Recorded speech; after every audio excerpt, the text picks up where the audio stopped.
আমি চাই না বেহস্ত ভয় পাই না জাহান্নাম, আমি চাই না বেহস্ত ভয় পাই না জাহান্নাম। আমার কপালে লিখে দিও দয়ার নবীর নাম, আমার কপাল। সমাজের বুকে আমাদের এক শ্রেণীর ভাইয়েরা আছে যারা নামাজ পড়ে না, আল্লাহর বিধিবিধান মানে না, শরীয়তের হুকুম ঠিক মতো মানে না। এরা আবার মারেফাতের স্লোগান দিয়ে সমাজের বুকে, রাষ্ট্রের বুকে আল্লাহর তৈরি জান্নাতে যেতে চায়। তারা গান গায়, আমি চাই না বেহেশত ভয় পাই না জাহান্নাম, আমি চাই না বেহেশত ভয় পাই না জাহান্নাম। আমার কপালে লিখে দিও দয়াল নবীর নাম, আমার কপালে লিখে দিও রেজভী বাবার নাম। একটু জোরে জোরে বলা যাবে কি নাউজুবিল্লাহ? মুসলমান ভাইয়া আমার, এই সমস্ত মানুষ এরা সমাজের বুকে মানুষদের ঈমান বিধ্বংস করার জন্য, মানুষদের ঈমান নষ্ট করার জন্য সমাজের বুকে এ ধরনের প্রপাগান্ডা তারা চালাইতে চায়। রাসূলুল্লাহ সাল্লাল্লাহু আলাইহি ওয়াসাল্লামের সুন্নতের কোনো খবর নাই, আল্লাহর হাবিবের মোহাব্বতের কোনো খবর নাই। মোহাব্বত দেখাইতে যায় রসুলের সুন্নতের খবর নাই, নামাজের খবর নাই। রসুলের বিরুদ্ধে সমাজের বুকে, রাষ্ট্রের বুকে কোনো কথা হলে এই সমস্ত নাখান্দাদের খুঁজে পাওয়া যায় না। আবার সমাজে এদেরই ভক্ত আরো এক ভাই রয়েছে, সে আবার গান গায়, তাহেরি কেন বোঝে না তারে আমি কত ভালোবাসি, তাহেরি কেন বোঝে না গো তারে আমি কত ভালোবাসি, আমার বন্ধু কেন বুঝে না গো তারে আমি কত ভালোবাসি। তাহেরি কেন বোঝে না তারে আমি কত ভালোবাসি, তারে রূপের ঝলকে আমি হইয়া গেছি দেওয়ানা, তাহেরি কেন বোঝে না তারে আমি কত ভালোবাসি। আছে না না মুসলমান ভাইয়া আমার, ওয়াজের মজলিসে বসে এরা তাহেরির ভালোবাসা দেখায়। ওয়াজের মজলিসে বসে এরা এইভাবে সমাজের বুকে, রাষ্ট্রের বুকে মানুষের ঈমানকে ধ্বংস করার জন্য এই ধরনের কার্যকলাপ সমাজের বুকে একের পরে এক তারা সয়লাভ করতেছে। কিন্তু এদের দ্বারা জাতি কতটুকু পরিমাণ উপকৃত হবে, সমাজ কতটুকু পরিমাণ উপকৃত হবে আমাদের জানা নাই। এজন্য মুসলমান ভাইয়ারে আমার, আল্লাহর হাবিব সাল্লাল্লাহু আলাইহি ওয়াসাল্লাম বলেন, শেষ জামানায় এমন একটা অবস্থা হবে, হাতের মধ্যে আগুন রাখা সম্ভব হবে কিন্তু ঈমান রাখা সম্ভব হবে না। এরা আবার দলিল দেয়, এদের সমাজে এরা আবার দলিল দেয় গান গাওয়া জায়েজ আছে। এরা গানের পক্ষে কথা বলে, বিভিন্ন জায়গায় এদের শিল্পীদেরকে দিয়ে গান গাওয়ায়। যেমন আছে মুমতাজ বুবু, এরপরে শাহ আলম সরকার, এরপরে রশিদ সরকার, এ ধরনের বাউল শিল্পীদেরকে দিয়ে তারা সমাজে গান বাজনার অনুষ্ঠান চালু করে। এরা গানের পক্ষে দলিল দেয়। আবার একটা গানও তারা বানিয়েছে, কোন দিন জানি আকাশ কাঁপছিল, জমিনটা নাচছিল, আবার নাকি বড় পীর ঘামছিল, আবার নাকি গান গাইছিল। এ ধরনের উদ্ভাট কথা সমাজের এই মানুষদের কাছে তারা এমনভাবে পৌঁছাই দিচ্ছে, সমাজের মানুষ তাদের কথাগুলো বিশ্বাস করে না। শান শুনছে নবী ইয়াসিন ইয়াসিন, শান গাইছিল খাজা যেই দিন, যেই দিন গান গাইছিল খাজা যেই দিন। আকাশটা কাঁপছিল কেন, জমিনটা নাচছিল কেন, আকাশটা কাঁপছিল কেন, জমিনটা নাচছিল কেন, বরফের থামছিল কেন, সেই দিন সেই দিন শান গাইছিল খাজা যেই দিন, যেই দিন শান গাইছিল খাজা যেই দিন। কত মানুষ বসে বসে ক্রন্দন করে, চোখের পানিগুলো টপ টপ করে ঝরে ঝরে পড়ে। যখন সিতারার মধ্যে একতারার মধ্যে প্যাঁপো প্যাঁপো আওয়াজ শুরু করে দেয় আর গান শুরু করে, আকাশটা কাঁপছিল কেন, জমিনটা নাচছিল কেন, বড় পীর ঘামছিল কেন? সেই দিন গান গাইছিল খাজা যেই দিন। কবে তোর খাজায় গান গাইছে, কবে জমিনটা নাচছে, কবে আকাশটা নাচছে আমাদের জানা নাই।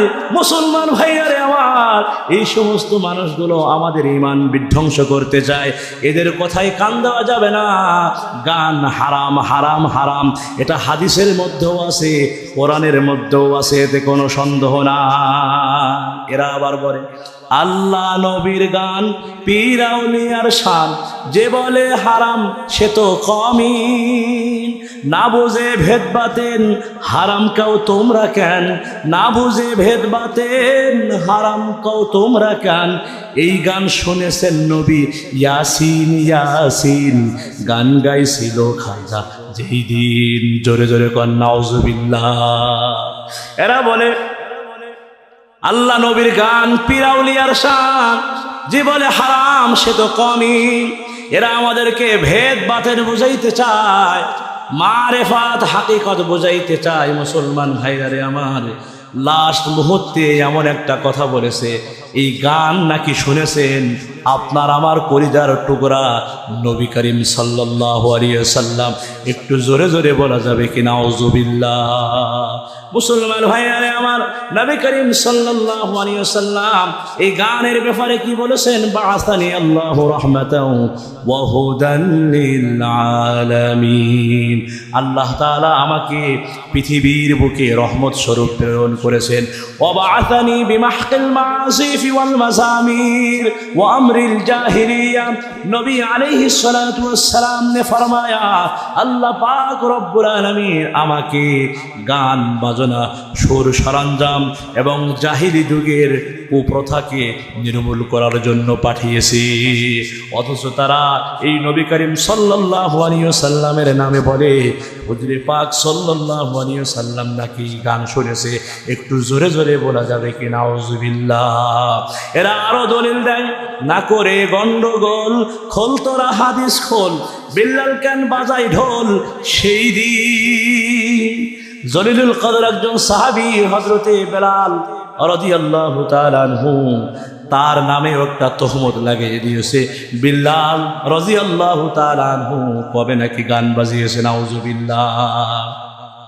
না করে গন্ডগোল, খোল তোরা হাদিস খোল, বিল্লাল কান বাজায় ঢোল সেই দিন। যখন দিনের নবী ছেড়ে যায় পৃথিবী, যখন দিনের নবী ছেড়ে যায় পৃথিবী, ঢোল বাজায়া ক্ষমা চাইরিন চাইরিন, গান গাইছিল খাজা যেই দিন। দয়ার নবী সাল্লাল্লাহু আলাইহি ওয়াসাল্লামের ব্যাপারে আবারও তারা তহমত লাগায়। বিশ্বনবী সাল্লাল্লাহু আলাইহি ওয়াসাল্লাম যখন এই পৃথিবী ছেড়ে পরলোক গমন করেছেন, হুজুরে পাক সাল্লাল্লাহু আলাইহি ওয়াসাল্লাম তখনও নাকি ঢোলের আওয়াজ শুনেছেন, আর ঢোল বাজাইয়া নাকি নিজে তার ঋণ ক্ষমা চেয়েছে, নাউজুবিল্লাহ। মুসলমান ভাইয়ারে আমার, এজন্য এদের কথাই কান দেওয়া যাবে না। গান হারাম এ সম্পর্কে নবী আলাইহিস সালাতু ওয়াস সালাম ने फरमाया, يكون في أمتي خصف ومسخ إذا ظهرت القينات والمعاصي। এরপরে নবী আলাইহিস সালাতু ওয়াস সালাম বলেন, আল গিনাউ ইউরিসুন নিফাকা ফিল কলবি কামা ইনবিতুল মাউ যারআ। নবী আলাইহিস সালাতু ওয়াস সালাম বলেন, গান বাজনা অন্তরে কপটতা সৃষ্টি করে, মুনাফিকি সৃষ্টি করে।